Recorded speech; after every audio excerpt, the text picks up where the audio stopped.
The following content is provided under a Creative Commons license. Your support will help MIT OpenCourseware continue to offer high-quality educational resources for free. To make a donation or view additional materials from hundreds of MIT courses, visit MIT OpenCourseware at ocw.mit.edu.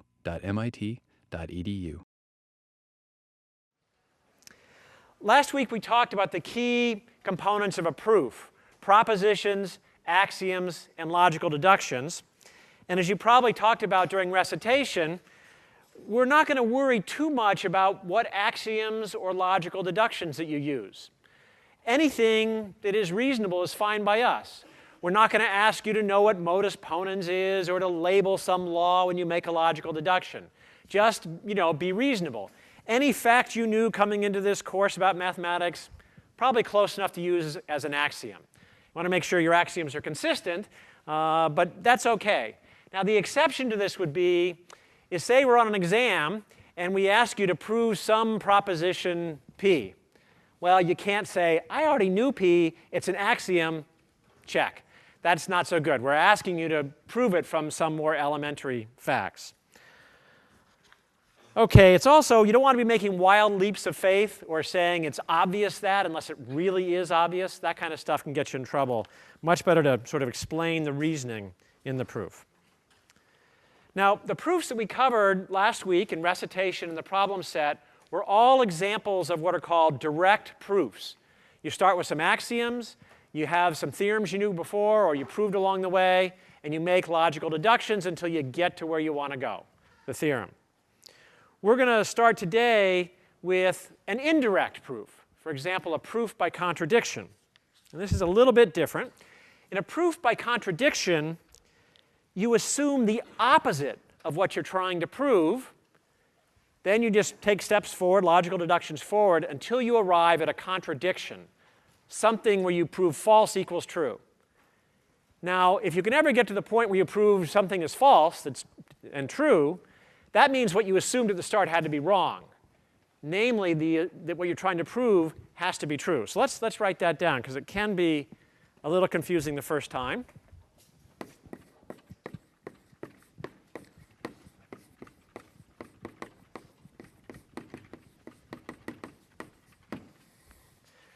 So to prove a proposition P is true,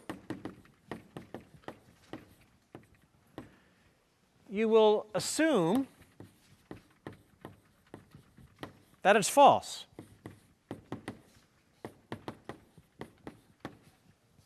In other words, that not P is true.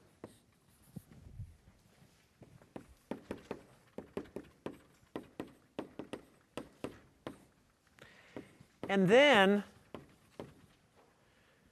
you use that hypothesis, namely that P is false, to derive a falsehood. In other words, you prove a falsehood is true. And this is called deriving a contradiction.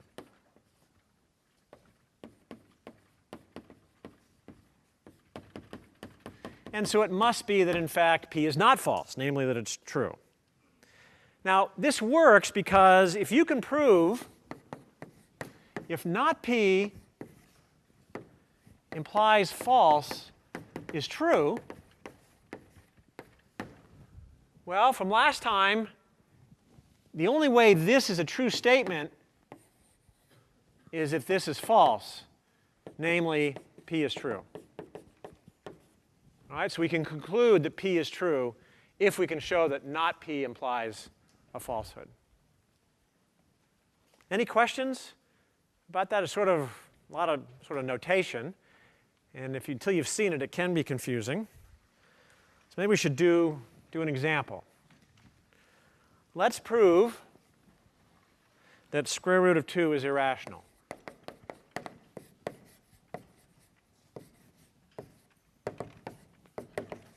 Is irrational. OK, everybody knows what an irrational number is? That's something that can't be expressed as the ratio of integers. OK, and probably most people already know that. How many people have not seen a proof that square root of 2 is irrational before? All right, so most of you have seen a proof of that. Good. You know, if you try to do a direct proof of this, it's pretty hard. How do you show there's no way to represent the square root of 2 as integers a over b? But it's very easy if we do a proof by contradiction. Now, when you're doing a proof by contradiction, always start off by saying by contradiction. Write that down. And then what you do next is you say, I'm going to assume, for the purpose of contradiction,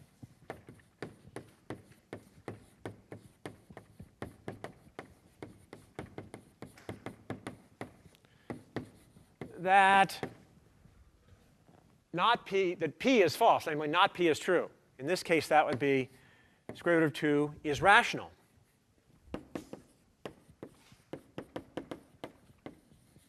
So in this case, here's what we're trying to prove. That's P. I'm going to assume not P, namely that square root of 2 is a rational number. Then I'm going to get a contradiction or a falsehood, and then I'm going to know that P was true after all. All right, so let's see where this leads us. Well, if square root of 2 is rational, then we can express it as a over b, where a over b is a fraction in lowest terms.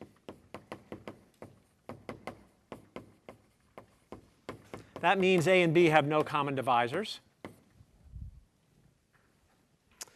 And then I can square both sides. And I get 2 is a squared over b squared. Then I multiply by b squared, and I get 2b squared equals a squared. And what does that imply about a? What can you tell me about a if a squared is 2b squared?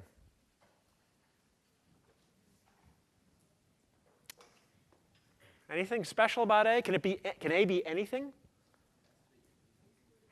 A squared is even, right? Because 2b squared is an even number, so a squared is even. And what does that mean about a? A is even. If a squared is even, then a is even. So a is even. All right, so we can write that as 2 divides a. That's the divide symbol. You'll see a lot of that next week. All right, if a is even, what do I know about a squared? I know more than just it's even. What is it? It's a multiple of 4, yeah. So that means that 4 divides a squared. A squared is 2b squared, so that means that 4 divides 2b squared. Divide each side by 2 means 2 divides b squared. What does that imply about b? B is even. All right, b is even. Good. Well, I've got a is even and b is even. Have I got a contradiction here somewhere? Yeah, a over b was not a fraction in lowest terms because both a and b are even. All right, so that implies a over b is not in lowest terms. And that gives a contradiction. Now, you'll see that written lots of ways. One is you can say a contradiction. Sometimes you'll see just this sharp symbol written. And that means you got to a contradiction because here we had it being in lowest terms, and here we have it not in lowest terms. You can't have both at the same time. So you got a contradiction.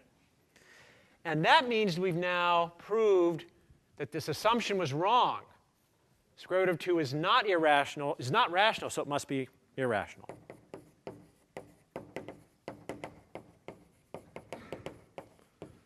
All right, and then we put a little box here at the end, or sometimes you'll see a check, sometimes you'll see QED that says the proof's done now. It's over. Any questions about that proof? We're going to do a lot of proofs by contradiction. Actually, there's an interesting story behind this proof. As far as we know, it was first discovered by the Pythagoreans way back when in ancient Greece. And the Pythagoreans were a religious society started by Pythagoras of Pythagoras theorem fame. Now, it sounds weird today, but back then, in ancient Greece, math was a religion. All right? Every once in a while, you'll see somebody around MIT, and you'll think, he must think math is a religion. But back then, it really was, and it was ruled by gods, because this is ancient Greece. And there were two key gods in this religion, Aperon and Peros. Now, Aperon was the bad god, and he was the god of infinity, because infinity was considered all that was bad. And I don't think we'll do a lot with infinity this term, but if we do, you'll appreciate why that's the case. And Peros was the good god. He was the god of the finite world and represented everything that was good to the ancient Greeks. Now, one of their main axioms or beliefs was that there were no irrational numbers. They just didn't exist. Now, the reason is they didn't like irrational numbers. They were bad because, well, they're infinite. You can't write them as a decimal without repeating forever. And, just an infinite sort of decimal representation. They liked rational numbers, like 1/7. That's a good number because you can write it as 0.142857 repeating. So rational numbers are finite in that you can always find the repeating pattern of finite length. Irrational numbers are not. They're infinite in that sense of the ancient Greeks. So they said there were no irrational numbers. That was an early axiom. Now, they also had an axiom that said that every length of a line was finite, therefore rational. All right, the ancient Greeks were good with the compass and drawing lines and straight edges and stuff. So they said any line that you can construct has a finite length to it, so therefore it has a rational length. That was axiom number 2. Now, they were good geometers, so they knew, of course, they developed the Pythagorean theorem, that if you took a triangle and you had side lengths 1, the length of the hypotenuse was square root 2. Therefore, they had a theorem that said square root 2 was rational, because you got the two axioms there, right? Now, eventually, they discovered a proof like that it wasn't rational. It was irrational. Now, this caused quite a stir. First, it meant that their axioms were inconsistent. Every theorem they'd proved was now suspect once you have inconsistent axioms. Even worse, the devil is in their midst. Square root 2 is infinite, is the bad god, and this is the most basic length they had, besides 1. All right, so that's a very bad thing. Sort of like, today we were to wake up and discover that, there were only 9 commandments, and the 10th was planted there by the devil, and you're not sure which one maybe. That would be a big mess, sacrilege. Well, so what were they to do? This is a disaster of major proportions, so they covered it up, and they denied the result. So they didn't want to publish that proof. So they kept on saying square root 2 was rational. But then, according to legend, there was a deep throat. Somebody who let out the word and the proof that square root 2 was irrational, because that would be very destabilizing for the society. And so they killed him. This is the legend. Now, hard to imagine getting killed over the irrationality of 2, but all right, we're going to do a lot more of these kind of proofs in homework and throughout the term. The next proof I want to show you is one of my favorite proof techniques, one of my favorite proofs, and that is a false proof. And we're going to see a lot of these during the term too. And if we could bring the screens down, somebody back there yeah, great. Bring the screens down, and then turn this on for me. So I'm going to prove to you that 90 is bigger than 92. All right, and that hopefully is not really true. But watch this proof and see if you can see any problems with it. All right, the proof by PowerPoint. Right away, you should be suspicious. I'm going to take 2 triangles with total area 90 and put them together and then divide them up into 4 triangles with area greater than 92. And by the conservation of area axiom, which you want to be maybe thinking about, this will imply an area of 90 is larger than an area of 92, and therefore that 90 is bigger than 92. All right, those are my triangles. They are right triangles, 9 by 10. If I put them together, I get a 9 by 10 rectangle. Of course, it has area 90, 9 times 10.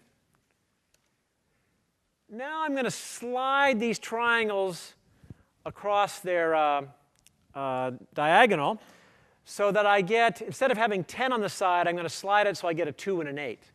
Okay? I had 10 there before, now it's 2 and 8. And then you see I've got this, I'm going to cut off along the dotted line. And as you can see, that dotted line, won't compute it exactly, but it's a little bit bigger than 2. Right? It's a little bit longer than that 2 there. You can see that. All right, so I'll call it 2 plus, bigger than 2. Now I slice off along the dotted line. And now I'm going to put those 2 triangles together, and I create a rectangle, 2 by 2, a little more than 2.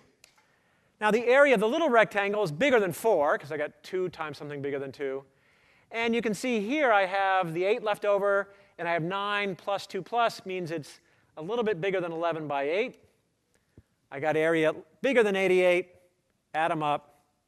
I got area bigger than 92.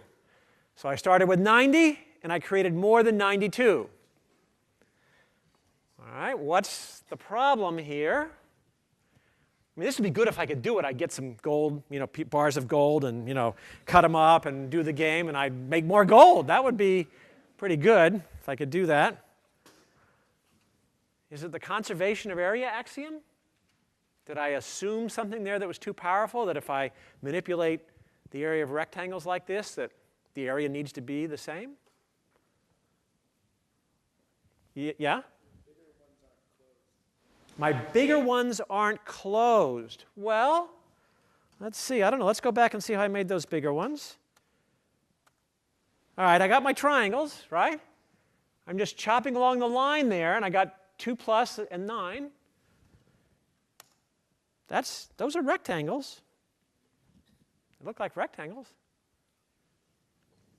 Yeah, yeah. 2 plus is actually less than 2. Well, it looks bigger than 2, doesn't it? Yeah, 2 plus is, well, bigger than 2 is bigger than 2, but yeah, maybe that should have been a 2 minus. Would that change anything?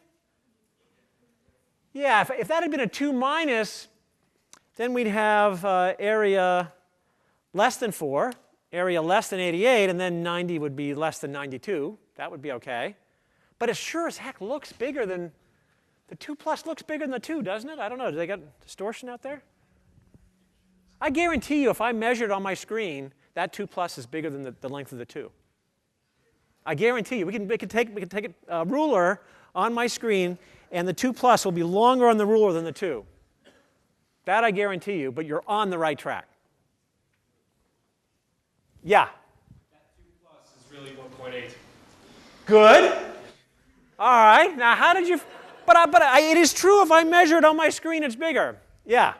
So are the triangles like drawn to scale? Just like on No. the SAT, they always say not to scale, right? Yeah. Yeah, they're not drawn to scale. In fact, if I go back to the beginning, it says 9 by 10. But in fact, if I measure the 9, it's bigger than the 10. All right? So this is one of the big problems of proofs by picture. Because looking at it, you're not thinking which is bigger, 9 or 10 up there. The 10's bigger, even though it's not. It's shorter. But when you get down into the proof, well, clearly the 2 plus was bigger than the 2, because it looks that way. It is on the paper. All right? In fact, if you go computer, you're probably right. It's 1.8, not 2 plus. But that's how the error crept in and how it was drawn. And then you're going along with the proof, and everything else is just fine. So the mistake is right up front. I drew it wrong. OK? And this happens, you're doing graph, we'll talk about graph theory in a couple of weeks, over and over again, people do this. They draw it. It looks like this, you accept that, and then you're dead. Everything else, there's no hope. Everybody clear what went wrong in this picture? How we got off track? This is sort of a nasty one. OK. Now, one of the nice things about proofs is that when there is a bug, if you really write it out step by step, and there's a bug, you can go back and find it. And so this, I didn't sort of really write it out very well step by step, and it was harder to find. Now, all right, so if we can pull the screens up. Thanks. OK, so For the rest of today and the rest of this week, we're going to talk about a different kind of proof technique, which is induction. Now, induction is by far the most powerful and commonly used proof technique in computer science. If there's one thing that you should know by the time you're done with this class, it's how to do a proof by induction. In fact, if there's one thing you will know by the time we're done with this class, is how to do a proof by induction. And in some sense, when we get to grading the final, how we measure ourselves as instructors, the first test is, can you do the proof by induction question and do a good proof there? You will see it on the midterm and the final, probably in multiple instances. Now, just to make sure you become intimately familiar with induction, we're going to do over a dozen proofs with induction in class and many more in homework over the next 5 to 6 weeks. You'll probably be dreaming about induction if we're successful here soon. The good news is that induction is very easy. Once you get your mind around it, get some practice, it really is not a hard thing. In fact, induction is really just an axiom. So let me state it.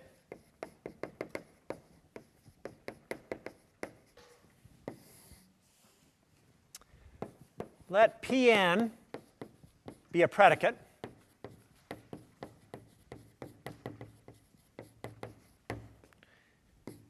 If P of 0 is true, and for all natural numbers n,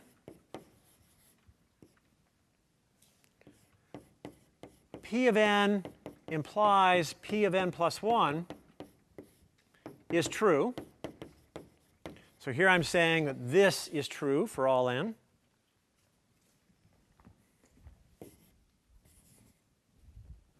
Okay. Then, for all n natural numbers, P of n is true.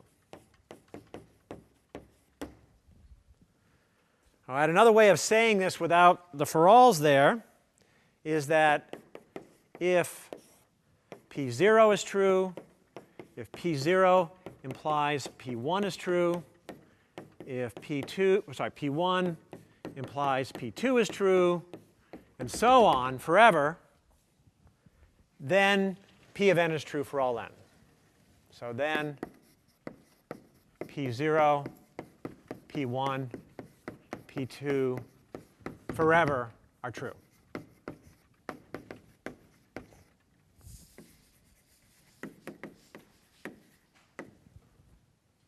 Okay? Now, you can sort of see why this is a reasonable axiom. Because if P0 is true, and P0 implies P1, then by that modus ponens thing, or one of the logical deductions, we know P1 is true. And if P1 is true, and P1 implies P2 is true, then we know by the same reasoning P2 is true. And so on forever. Now, the reason it becomes an axiom is that and so on forever part of it. That's why we need it as an axiom. You can sort of view this as a series of dominoes. You know, I got a domino for each n.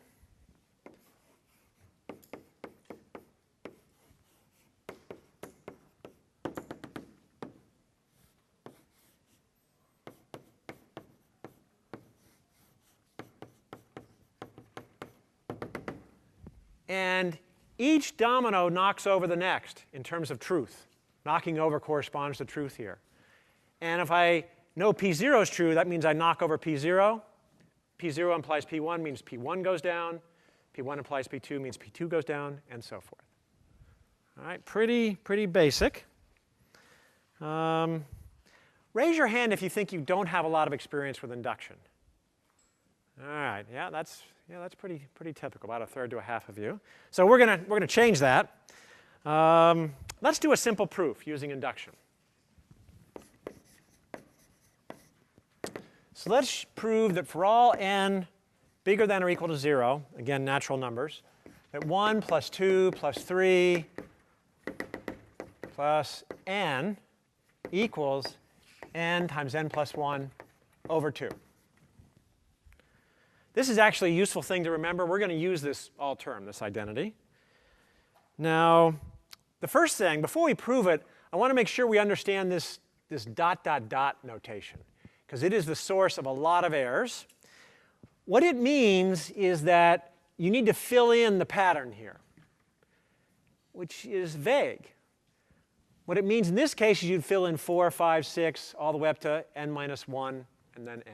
That's what it means. Figure out the pattern and fill it in. Pretty risky thing. Now, in this case, because that's so vague, there's other terminology we use for this. For example, we would use a big sigma, capital sigma, I equals 0 to n of I. That means the sum of I, where I is the integers from 0 to n inclusive. Actually, let me put 1 here. Okay. Another way to write this, these are all equivalent ways to write it, is you could put 1 less than equal to I less than equal to n of I. So you could put summing I over the range from 1 to n, or you could write it on the bottom if you want. So these are 4 different ways of writing the same thing, the sum of the natural numbers from 1 to n. And we'll use them all during the term. All right, now there's some special cases that make this a little more interesting. What if n equals 1? I've got 1 plus 2 plus dot, dot, dot plus n. What do you suppose it equals if n equals 1? 1. Because we're summing the numbers from 1 to 1. That's just 1, the number 1. There is no 2. And there aren't 2 copies of 1. So this notation is very ambiguous. You see a 2 here in the sum. If n is 1, you see a 1 here and a 1 here. All right, so you've got to be careful. I guarantee you, you'll make a mistake with this. In fact, I'm going to show you another false proof later where this comes into play. What about if n is less than or equal to 0? What is it then? Any thoughts? 0. There are no integers to sum. No 1, no 2, no n, because you never get started because you're, sorry, n is less than or equal to 0. Because you're summing from 1 to 0, 0 is below. You never, doesn't include anything. So these are the conventions to keep in mind with the edge cases here. All right, it's easy enough to check that the theorem is true for certain values of n. For example, if n equals 4, I've got 1 plus 2 plus 3 plus 4. That's 10. And 10 equals 4 times 5 over 2, plugging in the formula. So for any value of n, you could check this formula is true. Proving it's true for all n, takes a little more effort unless you use induction. So let's do that. So we'll prove the theorem. Now, whenever you're using a proof by induction, first thing you do is you write down by induction. So we know what you're going to do. And the next thing you need to do is figure out what's your predicate. What's your inductive hypothesis? What's P? All right, so usually P will be the thing you're trying to prove, namely that 1 plus 2 plus 3 up to n is n times n plus 1 over 2. And you state that. You say, let P of n be the proposition, the predicate, that the sum I equals 1 to n of I equals n times n plus 1 over 2. All right, and once you've got that established, now we're going to go verify that P0 is true and that n implies Pn plus 1. All right, so always have to write this down. The next thing to do is to check what's called the base case, P0. So let's do that.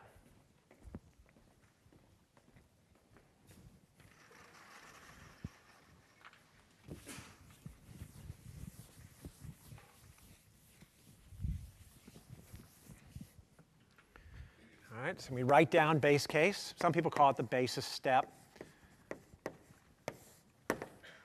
And we have to check that P0 is true. Well, what's the sum of I equals 1 to 0 of I? 0.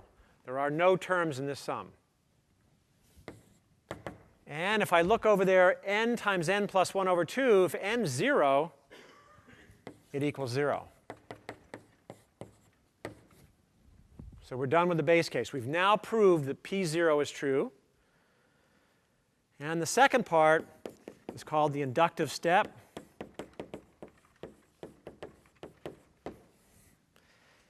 And here we have to show, for n greater than or equal to 0, we need to show that Pn implies Pn plus 1 is true.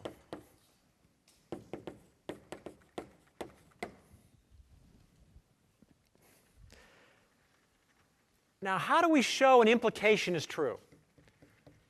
How do I show this is true? What am I going to do to show that's true in general? Yeah?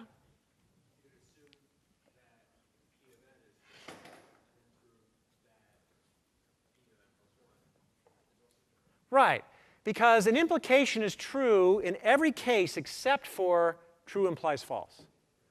So if Pn is false, we're done. This implication is true. The only case we have to worry about is P of n is true. So we assume P of n is true, and now we confirm that that means Pn plus 1 is true. All right? So we write that down. Assume Pn is true. And you might also write down for purposes of induction or purposes of verifying the inductive hypothesis, just to let us know why you're assuming it. In other words, you're not assuming Pn is true for purposes of contradiction. You're assuming it for purposes of induction. All right, let's do that. So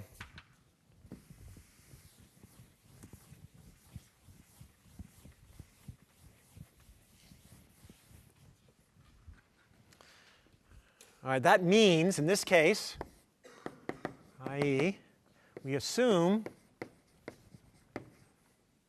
1 plus 2 plus up to n equals n times n plus 1 over 2. And we need to show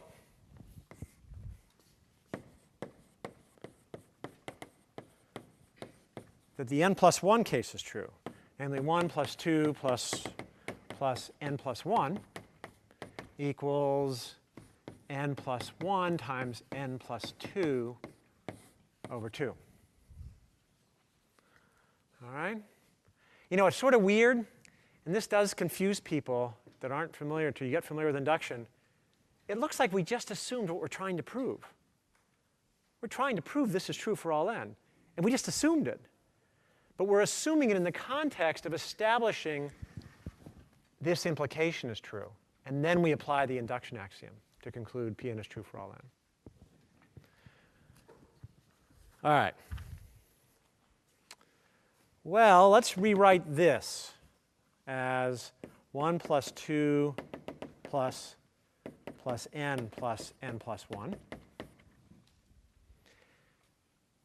Because I've assumed Pn, I can rewrite this as n plus 1 over 2. And now plus n plus 1 out here.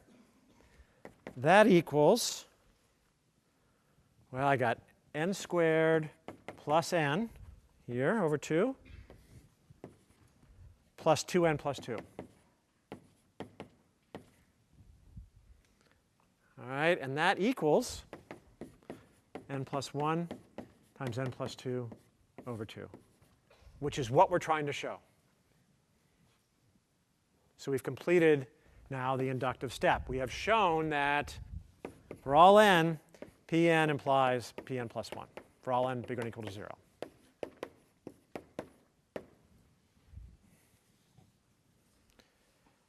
Any questions about that? So the proof is done.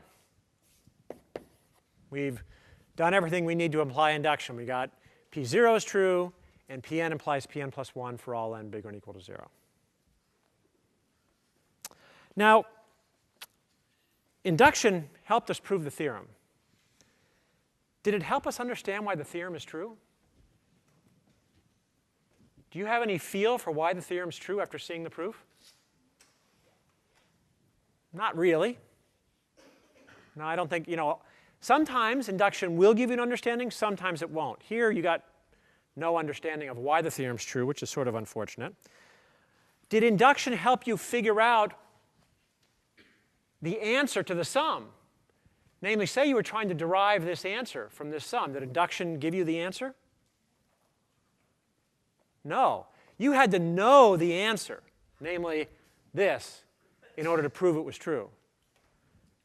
Now, later we'll see examples where induction actually can give you the answer, but often it does not. Often induction gives you no hints, no answer, just proves that it's right once you had the clever idea that, oh, maybe that's the answer. All right, and you'll see that with things like the beaver flu problem. All right, that figuring out the inductive hypothesis or the answer, the details of it is hard, but once you do it, then applying the induction, not so hard, but it gives you a concrete proof. Okay, let's do another one.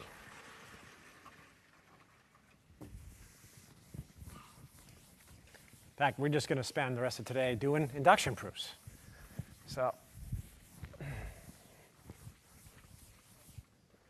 Okay, so for all natural numbers n, 3 divides n cubed minus n. Means n cubed minus n is a multiple of 3. For example, n is 5. 3 divides 125 minus 5, because it's 120. Let's prove that. And we're going to use induction.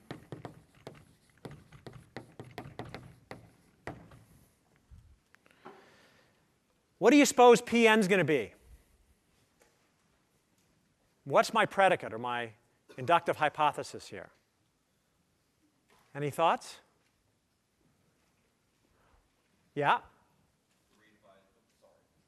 Yeah, that's you. Go ahead. Yeah. First thing you always want to try is you assume that is your induction hypothesis. So we say let Pn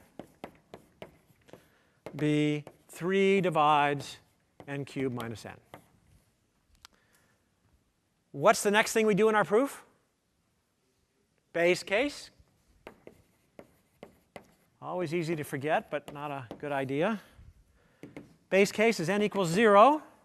And sure enough, 3 divides 0 minus 0. So that's done.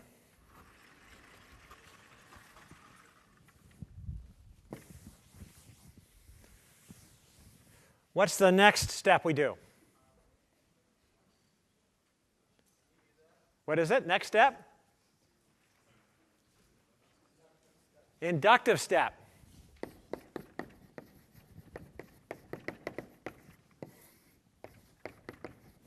And for that, we're going to need to show for n bigger than or equal to 0, we want to show Pn implies Pn plus 1 is true. So to do that, we assume Pn is true.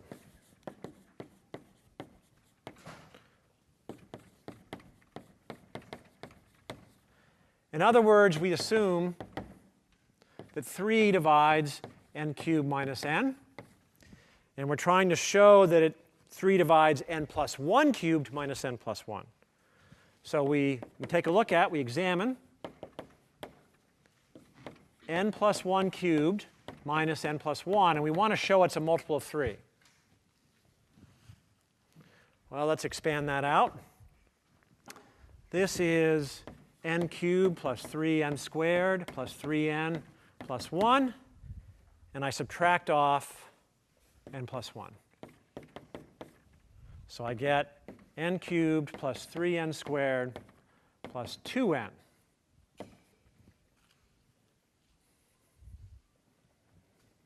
Is this a multiple of 3? I need to show that's a multiple of 3, and then I'd be all done. Is it a multiple of 3? Beats me. It doesn't look like a multiple of 3, necessarily. So maybe we need to massage it a little bit. I do know that this is a multiple of 3. I can use that fact. And in proofs by induction, you always want to, if you're not making use of that fact, then you're not really making use of induction. Sort of a warning sign. So I want to use this fact to prove this. Well, let's get a minus n in here. This equals n cubed minus n plus 3n squared plus, well, if I subtracted an n, I got an add an n plus 3n. So I've rewritten it. Now is it clear? Now it's clear. Very simple, because 3 divides this by Pn, 3 divides that, and 3 divides that. So this is a multiple of 3. All right, because I've got 3 divides 3n squared, 3 divides 3n, and 3 divides n cubed minus n by Pn, or you could say by the inductive hypothesis. Pn is the inductive hypothesis, another name for it. So therefore, 3 divides that, which means 3 divides this. So that means 3 divides n plus 1 cubed minus n plus 1. And we are done with the proof by induction. Any questions about that one? So the key steps in induction are always the same. You write down proof by induction. You identify your predicate. You do the base case, usually at n equals 0, but it could be something else. And then you do your inductive step. Now, in general, you could start your induction, don't have to start it at 0. You could start it at some value b, some integer b.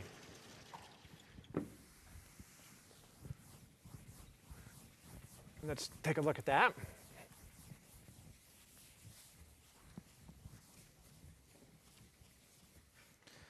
So you could have, for the base case, you could have p of b is true, not p of 0. And then for your induction step, you would have, for all n bigger than or equal to b, Pn implies Pn plus 1. And then your conclusion is that for all n bigger than or equal to b, Pn is true. So inductions don't always have to start at 0. You can pick where you start.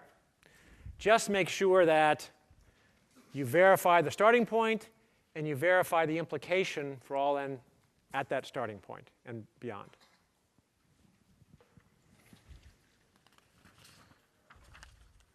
All right, let's now do a false proof using induction.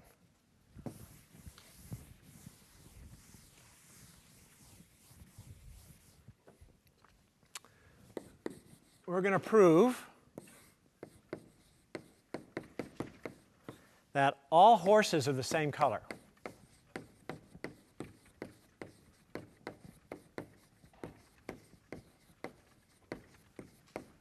Oops. So let's go through the process. So the proof we write down by induction.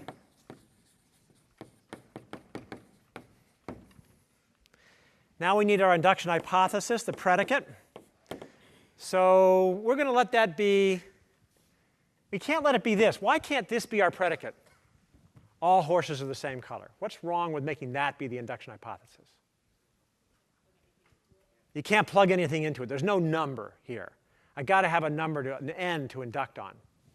So what I'm going to say is that in any set of n horses, and let's make n bigger than or equal to 1. The horses are all the same color.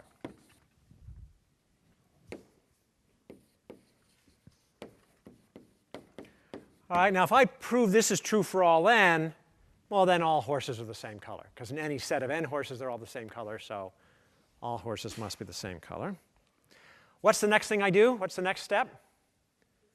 Base case. Now, what am I going to use as my base case here? One horse. Okay, or n equals 1. So p of 1. That would say that in any set of 1 horses, the horses are all the same color. Oh, that's true. I got 1 horse. It's the same color as itself. So that's easy. It's true since just 1 horse. All right.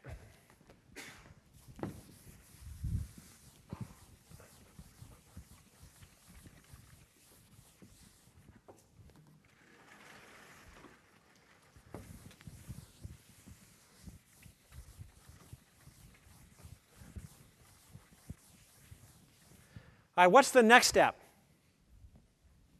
of the proof? What's the next thing I do?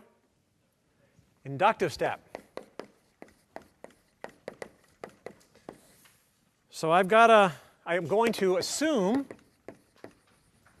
that Pn is true to prove Pn and show Pn plus 1 is true. All right. So I'm going to assume that in any set of n horses, the horses are all the same color. That I start with. And now I look at a set of n plus 1 horses. So we consider a set of n plus 1 horses. And let's call those horses h1, h2, hn plus 1. What do I know about horses h1 to hn?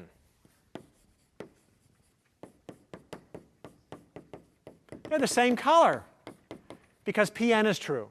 They're a set of n horses. By P1, they're all the same color.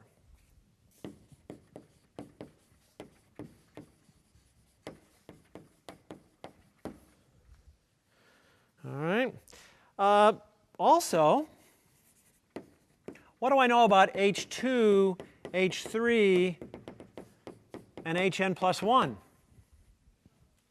All the same color because they're a set of n horses. All right. Well, since the color of h1 equals the color of those guys, h2 to hn. I know h1 is the same color as these guys. I also know that hn plus 1 is the same color as those guys.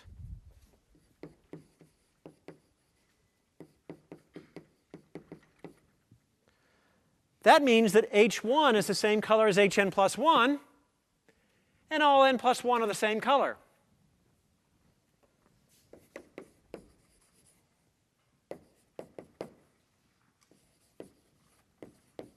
And that's Pn plus 1. That implies Pn plus 1, and I'm done. Now, a few years ago, we assigned this problem as homework. And we asked students to figure out what went wrong as the problem. Why doesn't this work? And the responses were a little discouraging. Half the class responded effectively as follows: this example just goes to show that induction doesn't always work. A third of the class said, I always knew that you can't trust mathematics. This example just proves it. That really hurt, you know. And most of the rest were something similar to that.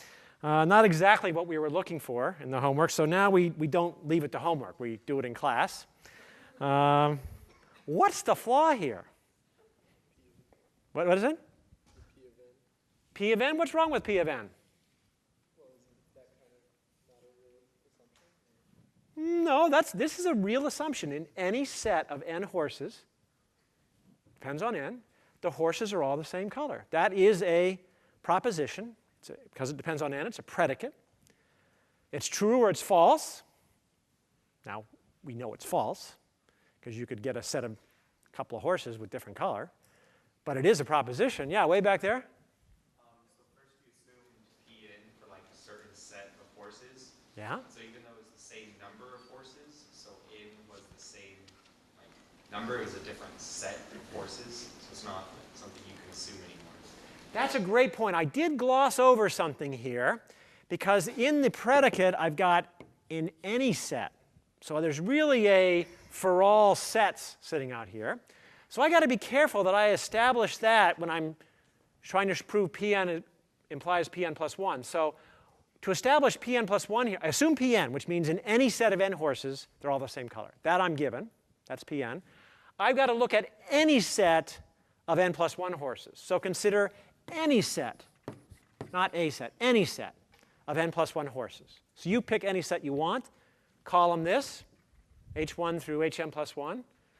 Well, then the first n are a set of n horses, so I can apply Pn. Therefore, they have the same color. The last n horses in the set are a set of n horses, so I can apply Pn. So these guys all have the same color, and I'm on my merry way here. So you're right, I had to do a little bit more work, but I can do that work, and I still get a proof. Yeah? Good question. There's a problem with the base case. So my base case was here, n equals 1. In any set of one horse, the horses, let's say in the set, just to be really careful, are all the same color. No, in any set of one horses, it's only one horse, so it's the same colors itself. Yeah? Right. N plus 1 is not the same as n, yeah?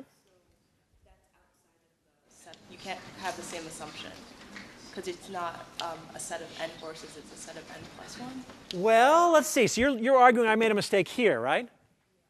Well, I've got horses, horse 2, 3, up to n plus 1. How many horses are in this set here? Oh, in that set. In this set, how many horses are there? N. N. So I can apply P of n to this set just the same as that set, because P of n is any set of n horses. Well, I'm picking this one now and applying Pn to it. And so therefore, they're all the same color. Yeah?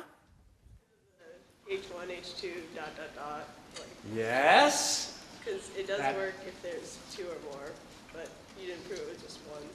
Or one, from 1 to 2, I guess. Exactly. Remember I told you that dot, dot, dot, so reasonable, so easy to use, everybody uses it, was going to catch us up? The bug is in the dot, dot, dot, and in particular it has to do with the case n equal 2. So there's two ways to look at the bug, dot, dot, dot, or we didn't completely do all the inductive steps. So let's look at the case, actually it's the case n equals 1. Here, in this inductive step. Did I prove P1 implies P2? Let's just double check that worked for n equals 1.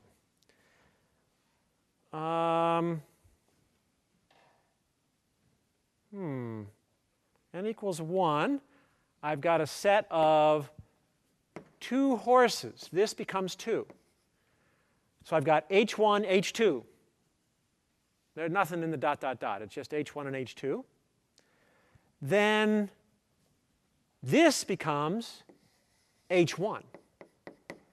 So sure enough, H1 is the same color as itself. This becomes, what does this become, this set of horses? What is it really? H2. All right. So I've got the color of H1 equals the color of, oh man, this is so hard to see this bug.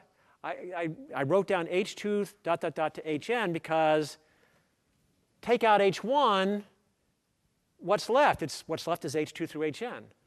But this set is only H1. What's really left here? What is this set? What is this set? H2, H1? No. You see, what is the whole set? H1 dot, dot, dot, Hn. What is the whole thing? It's just H1. Pull out H1 and look at the rest of it. How many horses are here? 0 horses.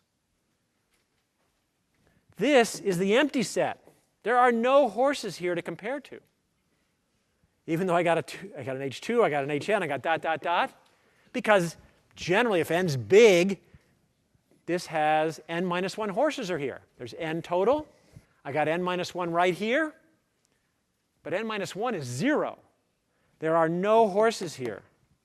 And so this bridge in the equality totally breaks. All right, I got color of H1 equals, there's no information here, equals the color of H2. There's no equality here. There's no horses in this set. All because of that dot, dot, dot. Do you see where the problem is by using the dot, dot, dot? For the case n equals 1, it was true for every other case of n. N equals 2, n equals 3, it's all true. All right? In fact, what we proved the base case of P1 is true. This is an argument that P2 implies P3. That is true. P3 implies P4. That is true. And so forth. We prove for all n bigger than or equal to 2, Pn implies Pn plus 1. That we proved. What is the one missing implication we did not prove? The missing link, P1 implies P2. We did not prove that. Now, is that true? No. You can find a set of 2 horses that are not the same color. And just because every horse is the same color as itself does not give you that. That was missing in this proof. And so we have to be really careful when you're doing these proofs that you establish the inductive step for all n bigger than or equal to the base case. And then make sure if you're going to use this really convenient dot, dot, dot notation that you don't wind up here saying, oh, this is horses H2 through Hn, when there's no horses there, because n's 1. Any questions about this? Yeah.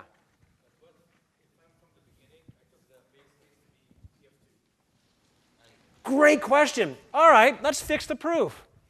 Start with a base case of P of 2, and now I've got all this done. So therefore, that's another proof. Yeah. Say it again.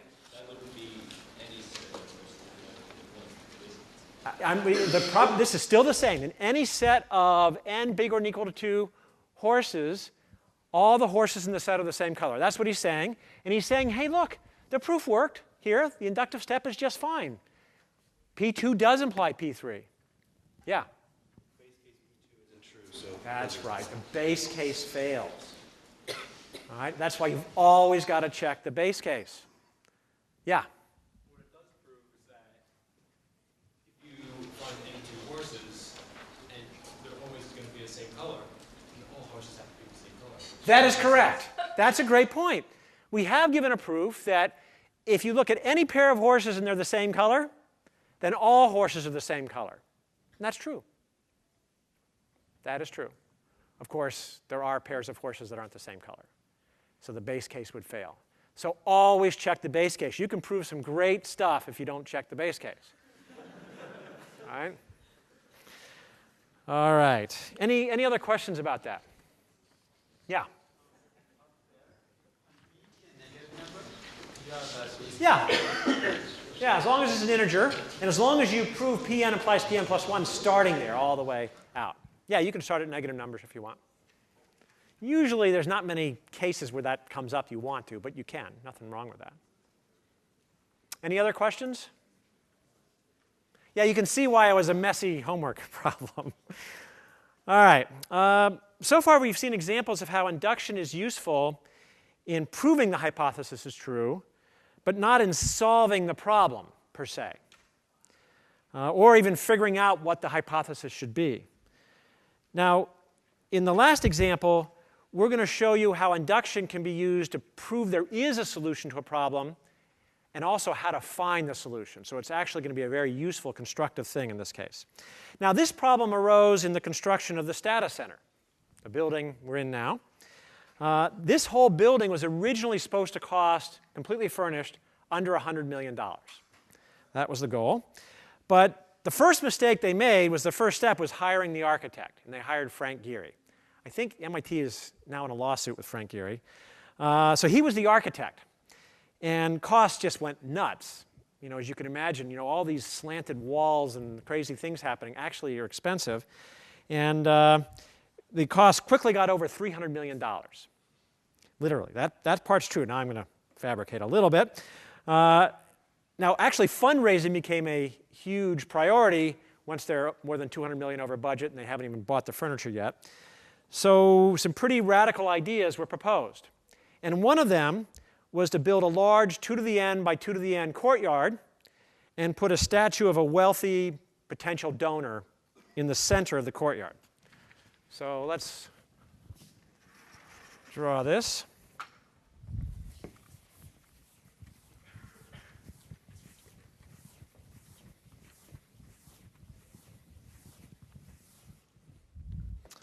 So the courtyard, and of course, it's computer science, so it has to be a power of 2. So it's 2 to the n by 2 to the n. And I've drawn here the case n equals 2.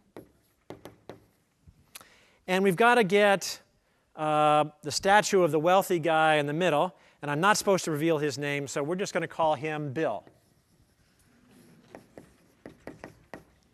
All right, so Bill's got to go in the center. Now, this would be fine, except that nothing was easy with Frank Gehry. Everything is some weird thing going on. And he insisted on using L-shaped tiles for the courtyard.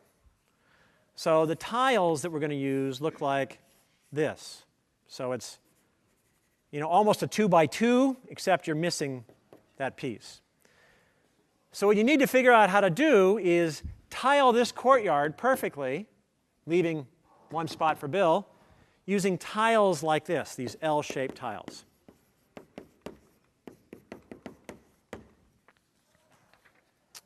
And this is 2 by 2 here. So that's the task. So let's see if we can do that for n equals 2 here. Let's see, we can do a tile here. We can do a tile here, a tile here, a tile here, and a tile there. So we can. In this case, we can tile the courtyard perfectly using these L-shaped tiles, leaving one square in the center for the statue. All right, everybody understand what we're trying to do? The goal? Now I want to do it for n. So let's start proving it by induction, even though we don't know how to do it yet, because we're going to see how induction is going to help us show it's possible and maybe even show us how to do it.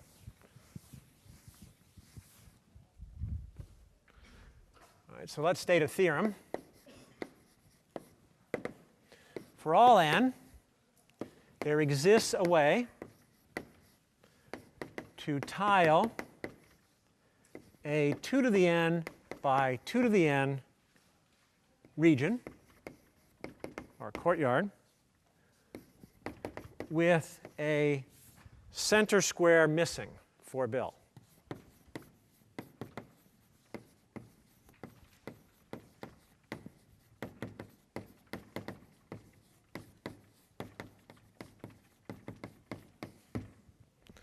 And the proof will be by induction.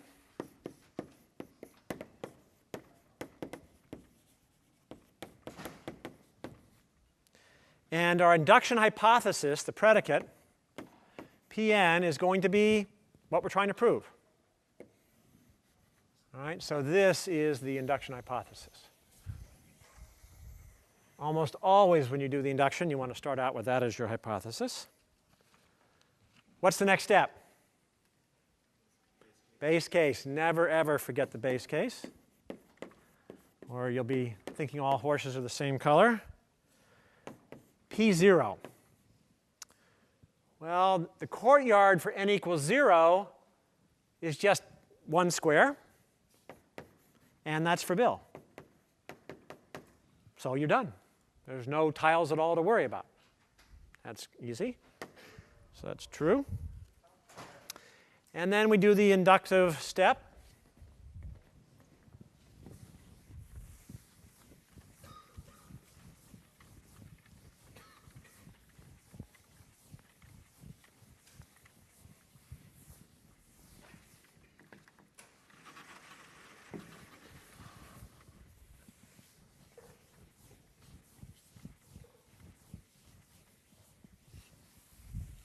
Okay, so inductive step.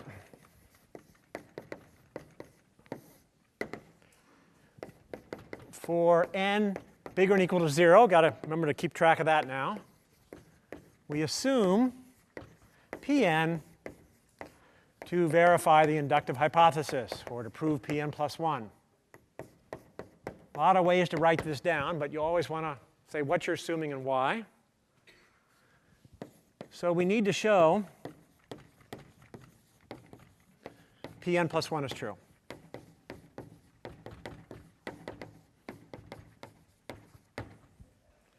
Well, so let's look at a 2 to the n by 2 to the n plus 1 by 2 to the n plus 1 courtyard.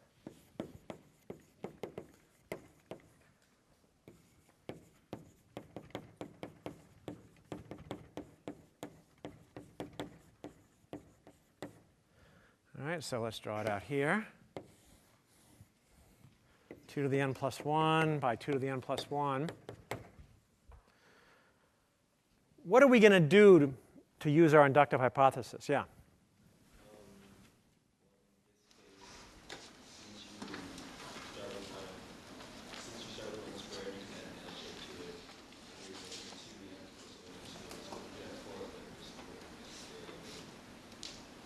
For them, yeah, so that you're on a good track there for sure.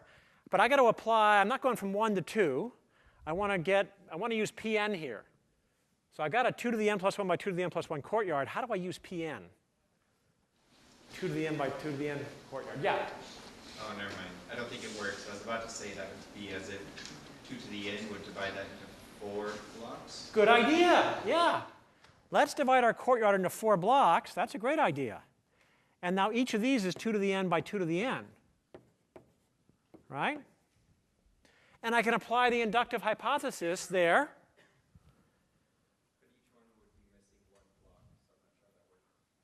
Oh. Yeah. Yeah, it doesn't quite work because Bill wants to be here. Got a little square for Bill there. But I can't use my inductive hypothesis to tile this because there's no square missing. In fact, even if there wasn't a square missing, I'm in trouble. If I've got, say this is size 4 by 4 here. Can I tile a 4 by 4 region with L-shaped tiles? Oh, they're size 3. 3 doesn't divide 16. Yeah? There's one tile missing from each of those blocks at the corner that intersect. You can fill one tile. There's a great idea. All right, we're making progress now. Take a corner out of each of them. Put my L-shaped tile here. Now I can use the inductive hypothesis to tile each one of these. Yeah. Yeah. Well, why can't you put like a 4 in the center, and then you have a bunch of 2s on the side? 4 in the center and a bunch. Like a 2 by 2 in the center.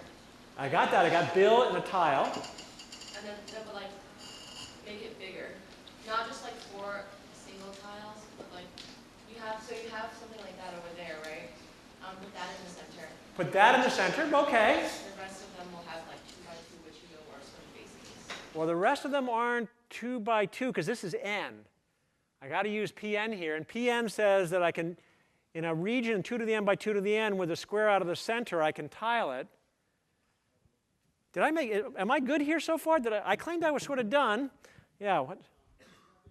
No, because P of n tells us, well, assuming P of n tells us that we can set up a 2 to the n by 2 to the n courtyard with a centerpiece. Yeah. Like a spot for Bill. Yeah. And what's the problem for this 2 to the n by 2 to the n region? Bill's not in the center. He wants to be in the center. We put Bill in the corner. So you can't use the inductive hypothesis here. So I went a little too fast here. This is not a proof so far. I got a problem. Yeah?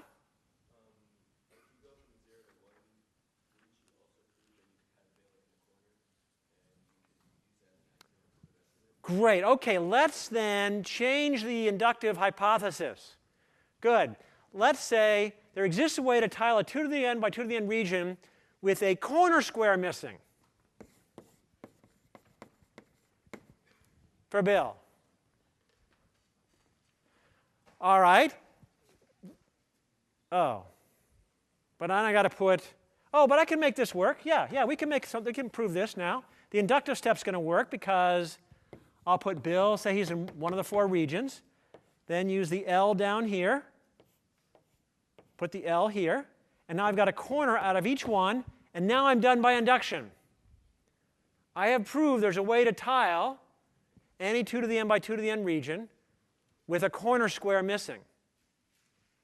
I think that proof works, yeah?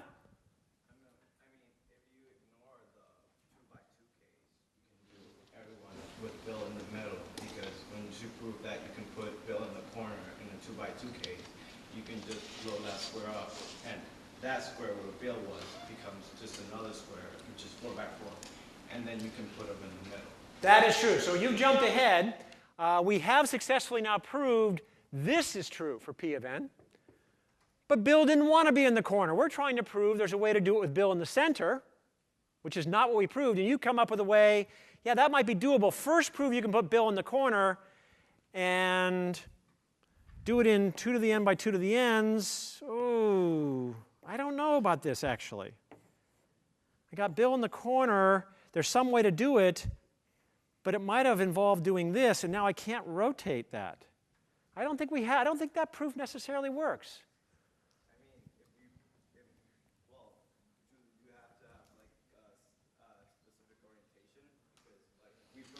He could be here, but likewise, we could prove that if the block just rotates, you can be in the Yes, I agree with you, and I liked it when I first heard it, and you might still convince me, but all we proved is this. There's a 2 to the n by 2 to the n, any 2 to the n by 2 to the n region, we can tile it with a corner, Bill in a corner, any corner square missing. Yeah, any corner square. Good. So now you want to say, I can get Bill in the middle. And what you want to say is, OK, I tile this region with Bill here in a 2 to the n by...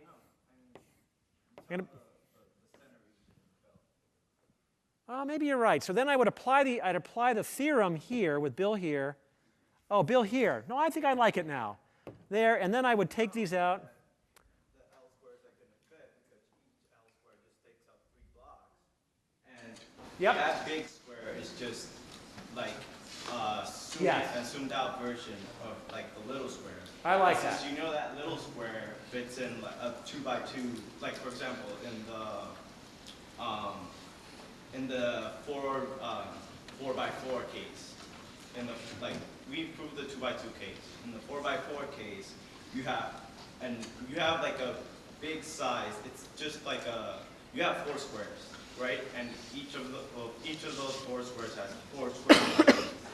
So you take that top right square, and you put Bill within the smaller square, where exactly where you want him to be, and then you fill those others, like all those empty spaces with. I agree. You can make a proof, and so in this case, you'd make a lemma that uses induction that says you can do it with Bill in the corner, and then as a corollary or a theorem, you'd take that and apply it to 4 subsquares, put Bill in here, take these out, and then now you have your result with Bill in the center. So that is a way to do it. It ends up being more complicated. There is a simpler approach, but that is a way that works, and is a natural thing you would do if you had this on homework, is you'd think of a different thing to prove by induction, then use that as a lemma to get you where you wanted to go. There's another way to do it without having that first step. All right, and that's, For example, on that courtyard where n equals 2, divide each cell into a 2 by 2. Something. Well, yeah. Anyway, you want to do it bottoms up. You want to take it and divide it, and make that your inductive step by 2 by 2s inside. I haven't thought about that approach. So then you can tile that L-shaped tile with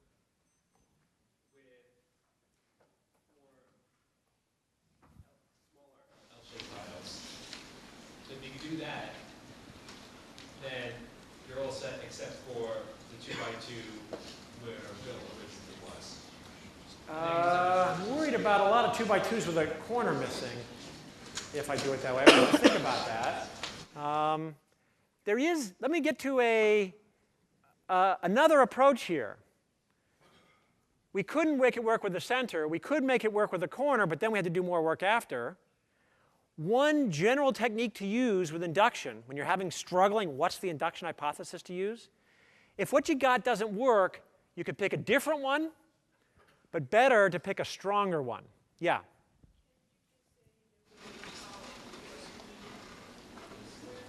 Yes, you could, and that is a good thing to do. Make the induction hypothesis be much stronger. I had trouble proving there's a way to do it with the center square missing. Turns out to be easier to prove it where you assume any square could be missing. Seems like this should be harder, right? We had a hard enough time just showing this square missing was doable. But by assuming something, by trying to prove a harder problem, assuming something stronger in Pn, it gets easier to prove. All right, now we better check the base case, P0, but that's easy. There's only one square Bill can be. All right, but now let's look at Pn implies Pn plus 1. All right, so we go back to this. We've got a 2 to the n plus 1 by 2 to the n plus 1 courtyard. And now Bill can be anywhere. Put him here. There's Bill. Now I'm going to place my first L-shaped tile here in the other three regions. And now I apply Pn to each region. Well, Pn says I can do it with any square missing. So I'll pick this one out here, this one out here, that one there, and that one there. And now I'm done. And that was easy. No extra steps. Now, how is it possible that it was easier to prove something that was harder? Yeah? By forcing it to be in the center of the corner, you're putting another constraint on yourself. Yes, that is true, but by allowing him to be anywhere, I could have started, that's a possibility.